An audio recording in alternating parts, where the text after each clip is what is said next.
Hello everyone, welcome to my channel online GS by Diwakar.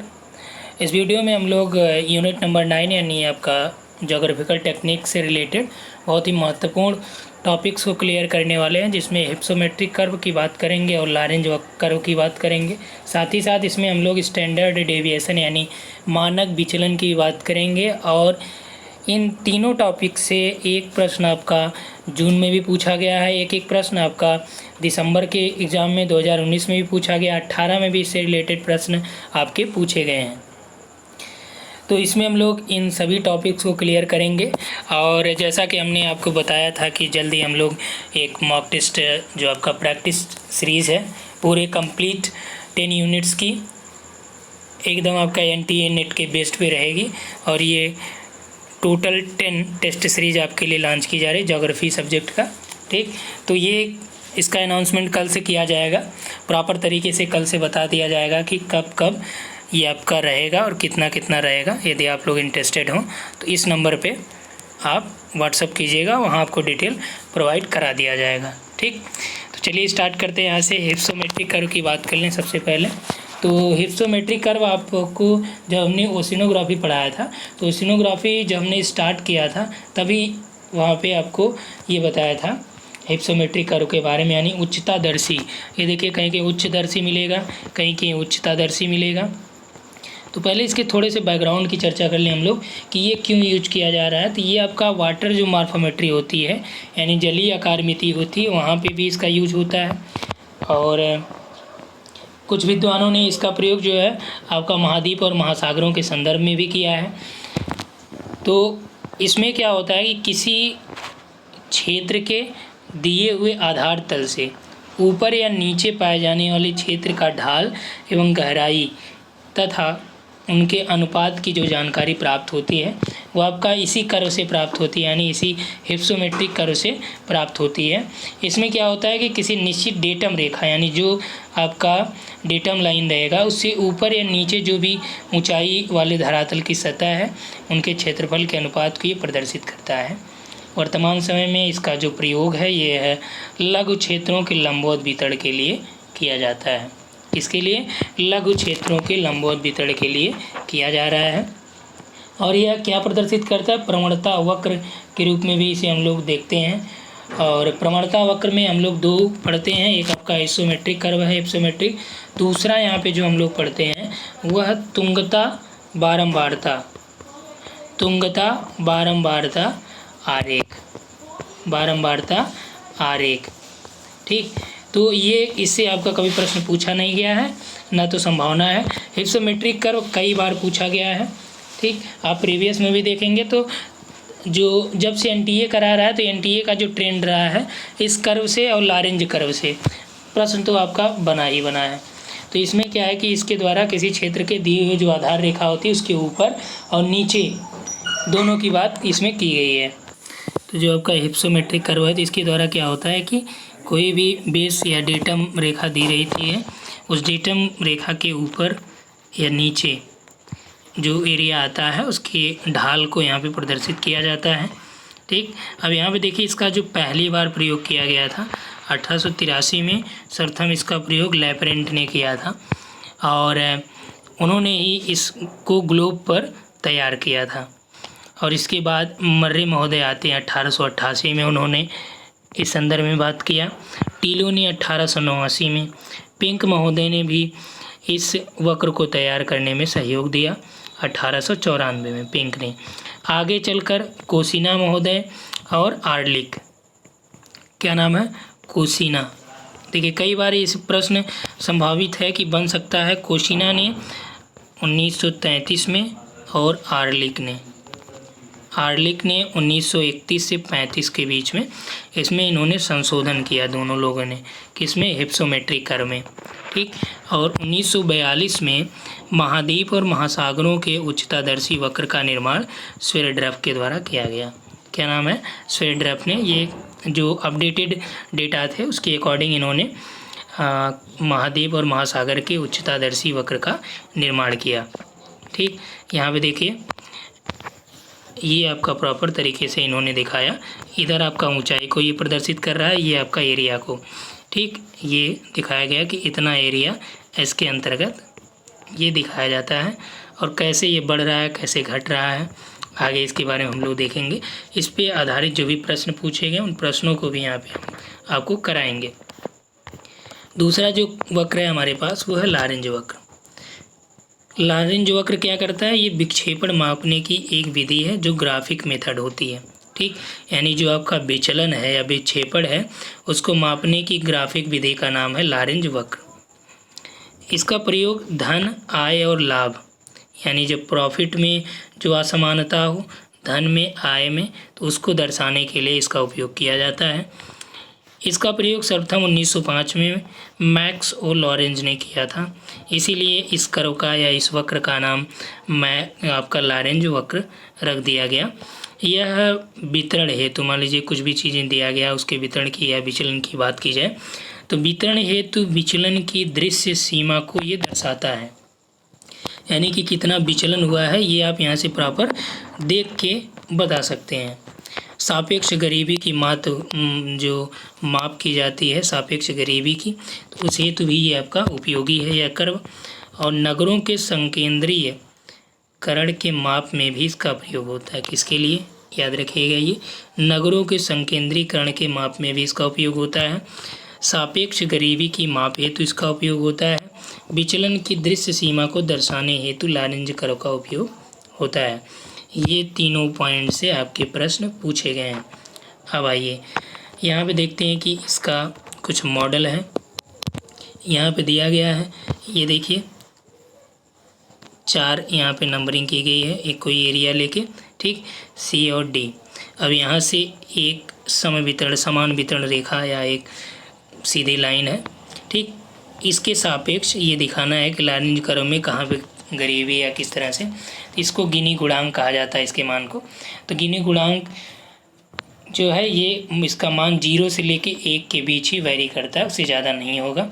ठीक, तो गिनी गुणांक का जो मान होगा ये छायांकित क्षेत्रफल, क्या होगा, छायांकित क्षेत्रफल, जैसे ये वाला इसके बीच का एरिया, ठीक, बटे समता रेखा के नीचे का संपूर्ण क्षेत्रफल। समता रेखा कौन सी, त्रिभुज BCD। अब यहाँ पे देखिए समता रेखा के अंतर्गत कौन सा, या समान रेखा, समान वितरण रेखा के नीचे एरिया कौन आ गया, ये है। ठीक, ये क्या प्रदर्शित कर रहा है ऊपर, ये आपका कुल आय की संचयी प्रतिशत, नीचे जो प्राप्तकर्ता हैं उनके आय का प्रतिशतता यहाँ पे ये प्रदर्शित कर रही है। ठीक, अब जब आपको क्या करना है कि कहीं भी दे कि ये लारेंज वक्र या गिनी गुणांक यहाँ पे, तो आपको यही करना है कि जो ये दिया गया है प्रॉपर इसका एरिया निकाल लीजिए। ठीक, इसका एरिया डिवाइड बाई ये जो टोटल एरिया है इसका,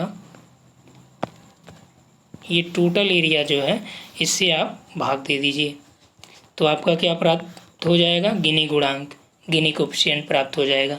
इसका मान 0 से लेके 1 के बीच में ही रहेगा। यदि उससे ज़्यादा आए तो मान लीजिएगा कि यह गलत है। ठीक, यदि 1 आता है गिनी गुणांक का मान तो इसका मतलब होता है कि संपूर्ण असमानता व्याप्त है। यदि 0 आ जाता है तो इसका मतलब कि संपूर्ण समानता, यानी कि जो गरीबी का वितरण वहाँ पर देखा गया वो संपूर्ण समान है।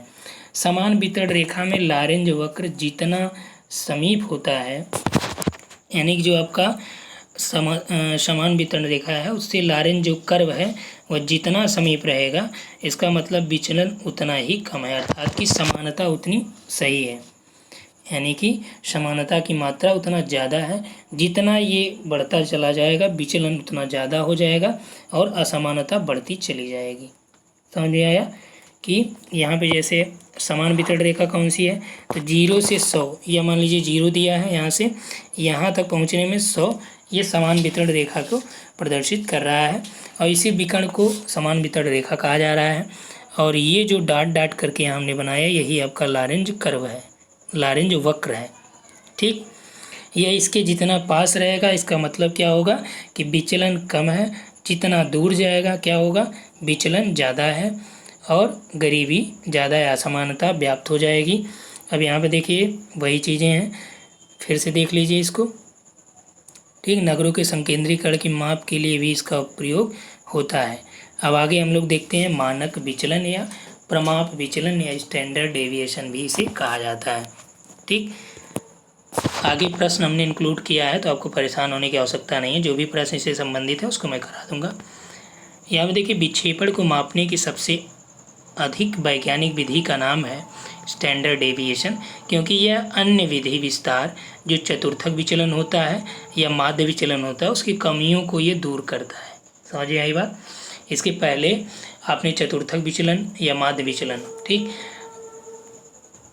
उनकी कमियां जो थी तो वो आपका स्टैंडर्ड डेविएशन दूर करता है। आगे इस पे जो चतुर्थक विचलन है और माध्य विचलन, इस पे जानकारी मैं दे दूंगा। क्योंकि जो अभी हम लोग क्या देख रहे हैं कि यहाँ पे आपका एग्ज़ाम नज़दीक है, तो एग्ज़ाम के पॉइंट ऑफ व्यू से जो महत्वपूर्ण है उन्हीं पे स्पेशल चर्चा की जा रही है। ठीक, बाद में आपको ये चीज़ें और डिटेल में प्रोवाइड करा दी जाएंगी। इसमें विस्तार की गणना में केवल न्यूनतम और अधिकतम 2 इकाइयों को शामिल किया जाता है। किसमें? स्टैंडर्ड डेविएशन में केवल मिनिमम और मैक्सिमम 2 यूनिट्स को इसमें शामिल किया जाता है। इसे सिग्मा से प्रदर्शित किया जाता है। किससे? सिग्मा से, ऐसे। ठीक, ये सिग्मा इस तरह भी एक लिखा जाता है। आगे यहाँ पर देखिए, यहाँ दिया sigma is equal to sigma X minus X bar का होल स्क्वायर अंडर रूट में है, देखिए, ठीक, upon N minus divide by N. अब देखिए ये इसका मतलब क्या होता है कि वर्ग निकालना है, इसका वर्गमूल कर लेना है। ठीक, वर्गमूल निकालना है अंडर रूट। तो यहाँ पे इसका मान ये मान के चला जाता है कि 2 होता है, कुछ नहीं लिखा रहेगा। जैसे यदि मान लीजिए अंडर रूट 4 दिया, ठीक, अंडर रूट 4 दिया है तो इसका मान होगा 2। ठीक, अंडर रूट 16 दिया है तो इसका मान हो जाएगा 4। अब देखिए ये कैसे मान आया, तो अंडर रूट 4 का मतलब हो गया अंडर रूट, इसका आपको क्या करना है, वर्गमूल निकालना है। ये जैसे 4 हो गया तो 2 दूनी 4, ठीक, कट गया तो 2 2 आएगा, तो ये आपका 2 गुणे 2, और यहाँ पे आपका 2 माना जाता है तो यहाँ पे 2 का जोड़ा बनेगा। ठीक, जो जोड़ा बनेगा यही आपका बाहर निकाल लीजिए, तो ये 2 इसका वर्गमूल हो जाएगा। इसी तरह से जैसे 16 हो गया, ठीक, अंडर रूट 16, तो इसका क्या हो जाएगा, 2 2 दूनी 4, 4 दूनी 8, 8 दूनी 16। ठीक, अब यहाँ से कितने आपके बन रहे हैं जोड़े, एक ये बन रहा है, एक ये बन रहा है, तो यहाँ से 2 निकल जाएगा, यहाँ से 2 बराबर हो जाएगा, ये आपका अंडर रूट हट जाएगा, तो 2 गुणे 2 यानी कि 4। ठीक, इस तरह से आगे इसको भी निकालना है। तो यहाँ पे यदि दे मानक विचलन बराबर क्या होता है, under root sigma X minus X bar का whole square divide by N. अब देखिए एक्स क्या है, जो पद दिया है वो है पद का मूल्य, एक्स बार क्या है, समांतर माध्य है। इससे एक चीज़ और आपका क्लियर हो जाएगा समांतर माध्य कैसे निकाला जाता है। और ये प्रश्न आपका 2019 के दिसंबर में एक पूछा गया है, ठीक, कि समांतर माध्य उसमें पूछा था, माध्य का विचलन। अगला है एन, जो है ये पदों की संख्या है, और ये क्या है, स्पेशल पद का मूल्य। सिग्मा यहाँ पे स्टैंडर्ड डेविएशन है।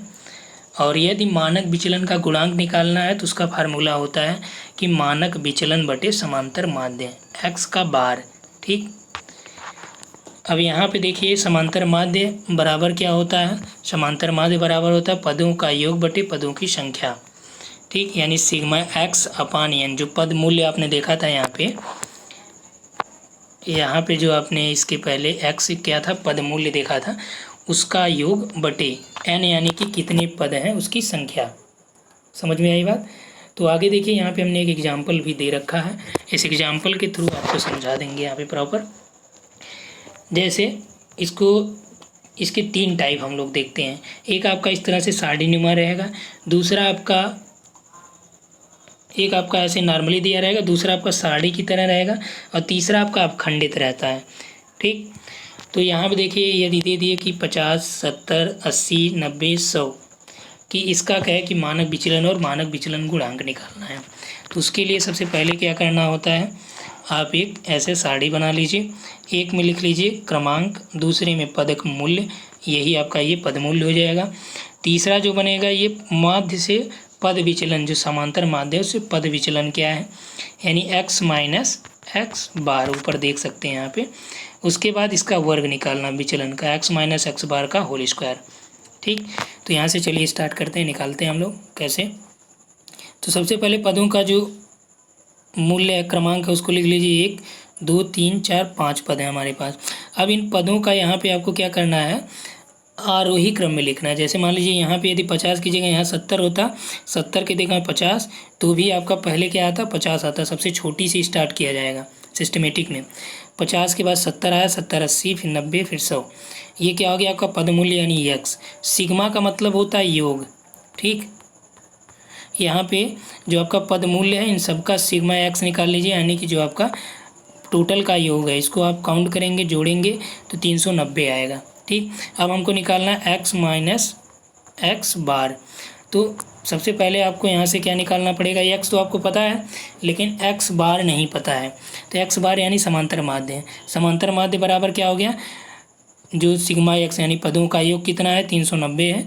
पदों की संख्या 5 है, तो यानी 1 2 3 4 5 ही तो पद हैं, तो बटे 5 हो गया। तो इससे काट देंगे, आपका आएगा 78। ठीक, अब यहाँ से आपको क्या करना है, 78 आ गया, एक एक्स बार क्या आ गया, 78 आ गया। एक्स का मान यहाँ पे क्या है, 50 है, तो 50 माइनस 78 कितना आ गया, माइनस 28। फिर 70 माइनस 78 यही वाला एक्स बार। ठीक, क्या आ गया, माइनस 8। 80 माइनस 78, 80 में से 78 घटाएंगे, +2 आ गया। और 90 माइनस 78 कितना आ गया, 12 आ गया। 100 माइनस 78 कितना आ गया, 22 आ गया। ठीक, यहाँ तक क्लियर हुआ। अब इसका भी आपको समेशन निकालना है। इसका समेशन हो जाएगा, यानी सिग्मा इसका निकालना है।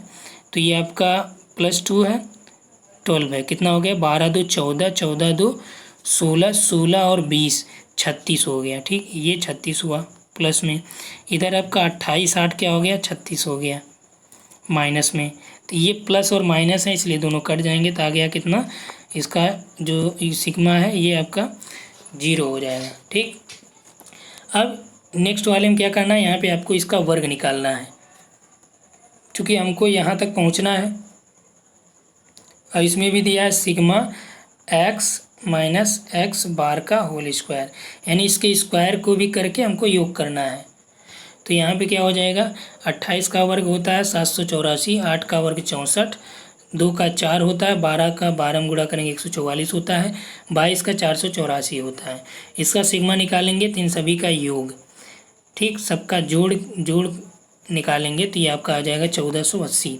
अब फार्मूला में रखिए, सिग्मा बराबर होता है √ sigma X minus X bar का होल स्क्वायर अपान एन। तो कितना हो गया ये, इसका मान कितना है, 1480 है, बटे एन कितना है, यहाँ पे देखिए एन 5 है, 5 से डिवाइड कर दीजिए। ये आपका क्या आ जाएगा, सिग्मा बराबर √ 296 आ गया। यदि इसका आप वर्गमूल निकालेंगे 17.2047 आएगा। ठीक, हालांकि देखिए यहाँ पे ये आपको समझाने के लिए बताया जा रहा है, इस तरह के प्रश्न आपसे नहीं पूछे जाएंगे, इतना बड़ा कैलकुलेशन वहाँ पे नहीं दिया जाएगा। ठीक, यदि देगा तो बहुत रेयर में देता है और ये बहुत टाइम टेकन हो जाएगा फिर। ठीक, अभी तक तो नहीं पूछा गया फिलहाल। अब देखिए यहाँ पे सी ऑफ यानी कोफिशिएंट ऑफ सिग्मा निकालना है, यानी कि मानक विचलन का गुणांक। तो इसका निकालने के लिए क्या हो गया, सिग्मा बटे एक्स बार। तो यहाँ पे सिग्मा का मान निकल गया 17.20 बटे एक्स बार कितना है, 78, भाग दे दीजिए, आया कितना, 0.22, कितना आया, 0.22। ठीक, तो ये आपका इस तरह से निकाला गया। आगे देखिए यहाँ भी इसी तरह से किया गया है। वहाँ पे हमने देखा कि पूरा क्रमांक एक लाइन में दिया था, यहाँ पे देखिए सारणी में दिया है, एक एक्स दिया है, छात्रों की संख्या को एफ मान लेते हैं हम लोग। ठीक, तो सेम वही चीज़ें यहाँ पे करनी है, पहले इन दोनों का बना लीजिए, उसके बाद इसका क्या करना है, आपको एफ एक्स निकालना है। इसका जो फार्मूला होता है समांतर माध्य निकालने के, यहाँ पे सिग्मा एफ एक्स अपान सिग्मा एफ, और यही एफ क्या होता है, यहाँ पे पद का काम करेगा सिग्मा एक्स का, और ठीक ये आपका सिग्मा एक्स अपान जो एन होता है ये पदों की संख्या का काम करेगा, इसका योग। ठीक, जब सारणी दे तब आपको समांतर माध्य, देखिए यहाँ से ये भी आपको क्लियर हो जाएगा। एक प्रश्न तो आपका यहाँ से बनेगा, यहाँ से आप समांतर माध्य कैसे निकालते हैं ये भी आपका पता हो गया। ठीक, यहाँ से यदि ऐसे मान लीजिए दे और कहे इसका, ठीक, यदि ऐसे दे और बोले कि इसका समांतर माध्य आप निकालिए, अभी आप समांतर माध्य पहले देख लीजिए। समांतर माध्य यहाँ से क्या हो जाएगा, एक्स आपका 10 हो गया, 12 हो गया, 14 और 16। ठीक, ये लिख लिए आप। अंक हो गया यक्स, छात्रों की संख्या 5 है, 8 है, 21 है, 24 है, ये होता है एफ। ठीक, अब इसको निकालने के लिए एक्स और एफ आपको पता हो गया। अब जो नेक्स्ट स्टेप आपको करना है समांतर माध्य निकालने के लिए एफ एक्स करना है, यानी कि इन दोनों का आपस में गुणा। तो 10 पचे 50, 12 अट्ठे 96, 21 और 14 गुणा करेंगे 294, 16 और 24 का गुणा करेंगे 384 आएगा। ठीक, अब इनके गुणनफल का योगफल निकाल लीजिए सिग्मा एफ एक्स, ये आएगा 824।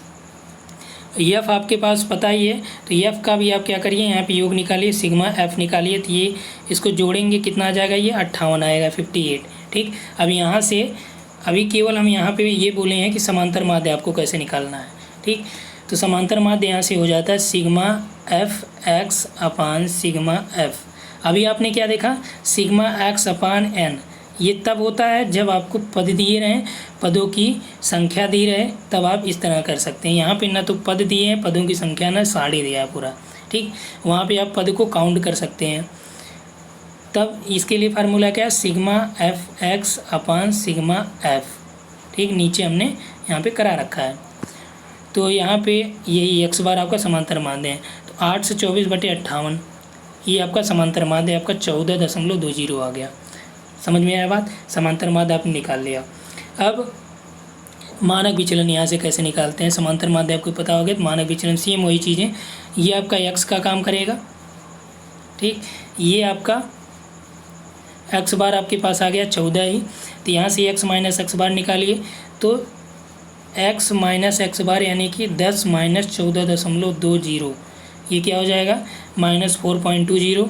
उसी तरह से 12 माइनस 14.20 2.20, ये 14 माइनस 14.20 माइनस 0.02 या 20, और 16 माइनस 14.20, तो ये आपका 1.80 आ जाएगा।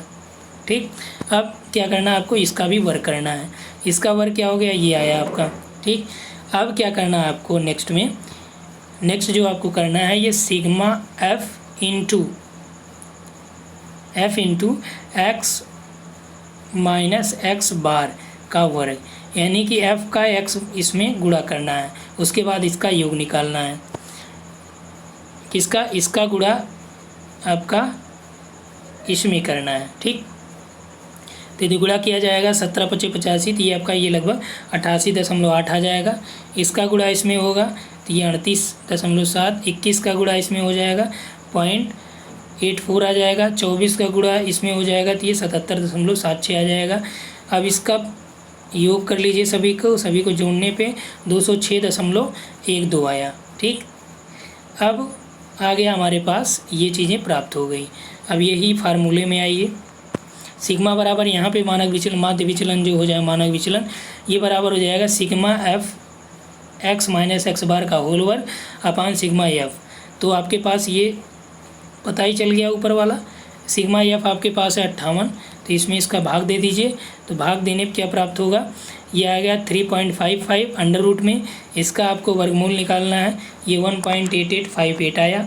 विचलन गुणांक का मान निकालने के लिए आपको क्या करना है, यहाँ पे सिग्मा का मान हमको ये मिल गया, तो यहाँ पे इसकी जगह ये मान रख दीजिए, और एक्स बार का मान आपने निकाला ही है, यहाँ पे समांतर माध्य ये 14.20 हो गया, तो ये क्या आ गया 0.25 आ गया। तो एक्स माइनस एक्स बार पद से समांतर माध्य का ये विचलन है, जिसमें एक्स क्या है पद है और एक्स बार आपका समांतर माध्य है, ये पहले ही मैंने बता चुका हूँ। आगे देखिए प्रसरण गुणांक या प्रसरण निकालना है, तब आपको कैसे निकालना है, ये यानी वेरिएंस कोफिशिएंट निकालना है, तो इसके लिए आपको मानक विचलन का वर्ग प्रसरण गुणांक होता है, प्रसरण होता है। देखिए यही जो मानक विचलन आपका आया स्टैंडर्ड डेविएशन, उसी का पावर 2 कर दीजिए, होल स्क्वायर कर दीजिए, आपका क्या आ जाएगा प्रसरण गुणांक आ जाएगा। चलिए हम लोग प्रश्न ले लेते हैं। अब यहाँ पे देखिए प्रश्न में जो दिया गया है कि आंकड़ों के ऊर्ध्व या अधोत्थापन को निरूपित करने वाले सतह क्षेत्र अनुपात को दर्शाने वाले ग्राफ को क्या कहा जाता है। अभी जस्ट हमने बताया कि कौन से ग्राफ में, अब देखिए ऊर्ध्व और अधो, ऊर्ध्व का मतलब होता है क्या, अब यहाँ पे देखिए elevation above and below, above and below, elevation मतलब वहाँ पे आपका ऊंचाई, उसका एबव और बिलो। कौन सा ग्राफ प्रदर्शित करेगा? इसमें दिया है अल्टोमेट्री वक्र, फ्लूवियोमेट्री वक्र, मार्फोमेट्री वक्र, हिप्सोमेट्री वक्र।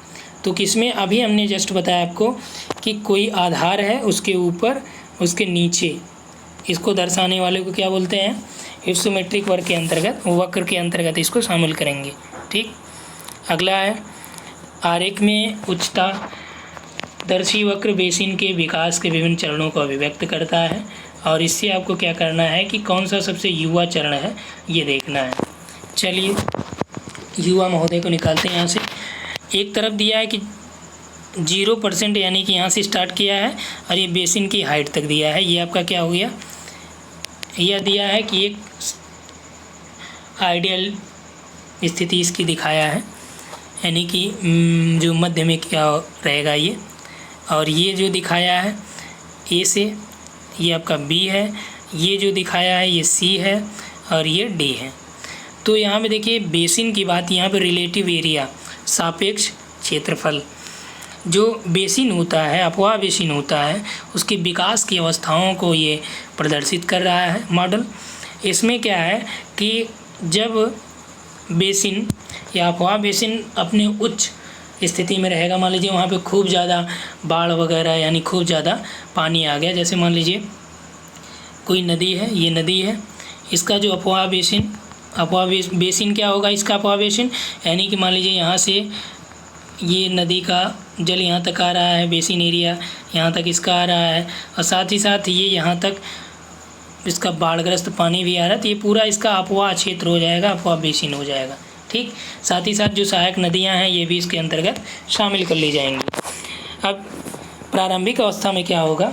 मान लीजिए नदियों में जब स्टार्टिंग स्टेज होता है तब वहाँ पे वेग इसका बहुत तेज़ रहेगा, और स्टार्टिंग स्टेज में भी क्या होगा कि अपवाह क्षेत्र इसका मैक्सिमम होगा, क्षेत्रफल भी अधिकतम होगा, साथ ही साथ ये अधिक ऊंचाई तक भी। तो यहाँ पे यदि देखा जाए तो कौन सा कर्व इसको प्रदर्शित कर रहा है? तो यहाँ पे जो आपका है ए। कैसे? यहाँ पे देखिए इसके एरिया की बात करें, इतना एरिया ये कवर करता है। तो किस अवस्था, किस स्टेज को कहा जाएगा? ये आपका तरुणावस्था को प्रदर्शित करेगा, यानी युवा अवस्था को। यही तो पूछा जा रहा है, युवा अवस्था को या तरुणा को। बी स्टेज क्या है? इसमें क्या हो जाता है कि ये आपका प्रौढ़ावस्था हो जाएगा। ठीक, और यहाँ पे आपका डी भी दिया है, अंतिम या जीर्णावस्था हो जाती है।